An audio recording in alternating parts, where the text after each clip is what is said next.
Today I've gone all festive on you guys because, well, it is December and I wear my Santa hat practically constantly throughout December. I would wear it to work if it wasn't for the fact that I'd look completely ridiculous and I'd get a lot of stares and probably be extremely distracting for my colleagues. But today I have the second part of my drugstore haul, Priceline haul for you guys. This is the stuff that I picked up in the 40% off sale. I hadn't planned on doing a haul, to be honest. I hadn't planned on buying anything in the 40% off sale because I spent way too much money before that, and then I found out there was the sale and, well, let's just say I couldn't resist. I couldn't help myself. I ended up going right at the end of the second day and picked up quite a bit of stuff, and I Instagrammed it, and of course a lot of you guys wanted a haul, so you guys ask and you shall receive. I'm starting off with the one thing that wasn't actually part of the 40% off sale. This is the Pep to Bright from Indeed Laboratories. It says Fade to Bright Intense Brightening Treatment. This is from the same people that brought you Hydroluron and Ice Licks and a whole heap of other products like that. This is what it looks like. It is just a cream. It says Advanced Brightening Formula with 7 powerful actives that help to reduce the appearance of dark spots and even out skin tone. I don't have so much age spots, but I do have hyperpigmentation and little red patches from active acne that has disappeared but is now left marks all over my face. I've been using this for a few days now and I actually think I can see a slight difference already, which is kind of crazy. So I'm going to continue to use this. You can use this morning and night, and you apply it on your skin and then follow up with a moisturizer and a sunscreen. A lot of these products tend to make your skin hypersensitive to the sun, so you should always wear a sunscreen whether you're using these products or not. Wear sunscreen, kids. But so far I've been enjoying that. That was on an introductory price rate, so it was, I think, down from around $35 to $27 or $28. And we move on to the makeup. I will list all the prices, or all the 40% off prices, in the description box below, as well as a list of all the products for you guys so you can check them out, colours, things like that. Starting off with the Inoxa Antioxidant Lip Glaze. This is in the shade Guava. I do have one of these myself, but I didn't have this shade. Jodie from Guru Beauty raves about this. This is one of her favourites, and I was at the shops and it was the last one there, so I took it as a sign that I was meant to buy it. It is a really pretty light colour, and what I like about it is that when it goes on my lips, it's not completely opaque, so it doesn't really milk them out and make them look sickly pale. It just sort of gives me a nice nude looking lip. I have a foundation that I picked up, which was kind of crazy of me because if you've ever shopped at the 40% off sale, there are a ton of people and trying to get to any stand can be an absolute pain. Trying to swatch foundations can be even worse, but I picked up the Rimmel Match Perfection Light Perfecting Radiance Foundation in the shade 102 Light Nude. I think this is a slightly dark for my skin, just ever so slightly. It does look like a little bit orange on my hand as well, but when I blend it into my skin, it seems to blend in quite nicely, which is probably some of that match perfection technology working there. But overall, I've so far been enjoying the foundation. It has a pump, so that's great, and it does have a decent range of colours. Another product that I picked up just because I always need backups of these is the Maybelline Master Precise Liquid Liner. I use these basically every day, so getting one at a discount is always worth it. Also from Rimmel, I picked up the Wake Me Up Concealer. I have this in the light shade, but I decided to pick up the shade 040 Soft Beige because this is more of a pinky tone, and I found that it looks really, really nice underneath the eyes. It does cancel out some of that darkness that you get and blends in really well. A really nice, quite good coverage concealer.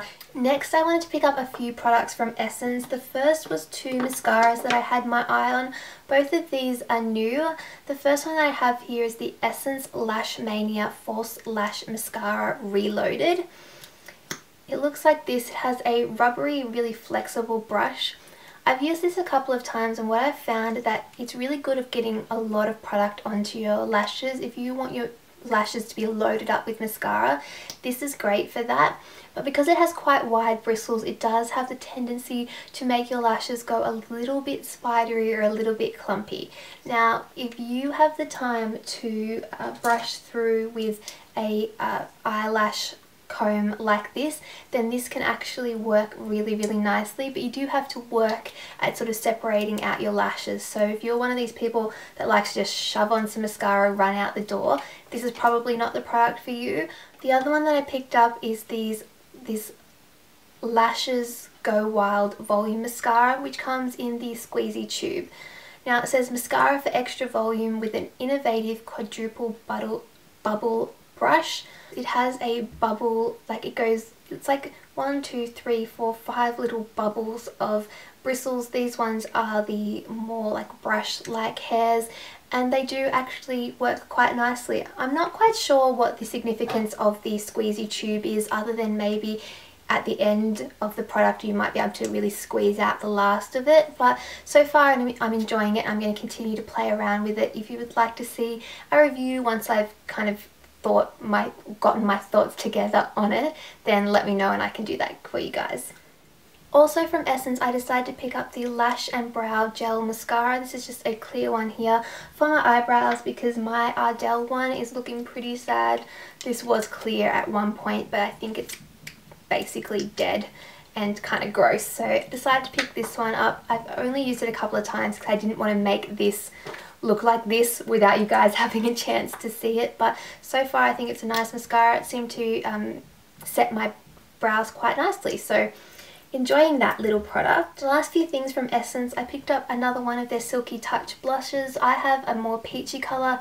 This one I decided to pick up. It's pretty pink. It's called Life's a Cherry, and it's just a pretty pink blush, highly pigmented. Really impressed with the quality. It feels quite soft and buttery, blends out quite nicely. Wow, it really spreads. I have like a pink hand now, but overall really pretty, inexpensive blush. I would recommend the Essence blushes. I think they're really good quality for the price. Then I have two products which I think are newer from Essence. These are the lipsticks that come in the black tube. They don't have the exact name written on them, but I feel like it has something to do with long wearing in the name. I have two colours here. The first one is 04 on the Catwalk, which is a really pretty plummy red shade. Absolutely gorgeous. Love this colour. Feels quite creamy on the lips too. And the other shade that I picked up is 06 Barely There, which is a nice dark nude colour. Really pretty, slightly mauvey in tone, and I really like this colour for work. I just have that kind of slightly waxy lipstick smell, so nothing sort of special there, but the actual formulation is quite creamy. I didn't find it to be too drying, and very pigmented as well. The last few products that I picked up, one was one of these Velour Lips matte lip creams from Australis. This is the shade Paris, which is the nude shade. I just love these for the smell. I like this as it's quite a nice nude colour actually. It's more on the, it has a slightly pinky tone to it, still nude but pinky, so I can get away with it a bit better. These do, I find, become a little bit drying on your lips because they are matte, they are long wearing, but any products like that tend to dry out your lips, so after a while I like to put a little bit of a lip balm on the top of these, but overall I think it's a nice product and I do like this one and the red one that I hauled prior to this. Really nice colours. And the last two products I picked up were two of these Maybelline My Gloss lip glosses. I had never seen these before. I feel like these are like leftover stock that randomly ended up in Priceline recently. I have two colours, but they don't seem to have a name on them that I can see. One of them is number 365, which is this really pretty pinky peach colour with little micro glitters in them. You can't feel them. These aren't too sticky. They smell really nice, and they're just a really nice gloss. I actually have a fair bit of pigmentation in them. They're still lip gloss formula, but they do have some colour. I should probably have swatched that for you guys. You probably won't be able to see it too well, but it is a really nice peachy pink colour. Perfect for summer. And then the other shade that I got is number 581, which is this really deep plum purple colour. I like wearing this over nude lipsticks and blending it into them because it just looks really nice. That is everything that I picked up from the 40% off sale. I hope you guys have enjoyed this little haul and little kind of first impressions video. It's nice when I've had a chance to try out some of the products because then I can tell you guys a little bit more about them. If you guys picked up stuff on the 40% off sale and have filmed a haul, definitely link it to me in the comments below so I can check it out, or you can just let me know in the comments what products that you picked out. Also, if you'd like to see reviews of any of these products or my thoughts, feedback, things like that, ask me in the comments below and I will try and do that for you. And other than that, I hope you guys are all having a fantastic day. I hope you're enjoying the start of December, the holiday season, and I will see you guys all in my next video. Bye!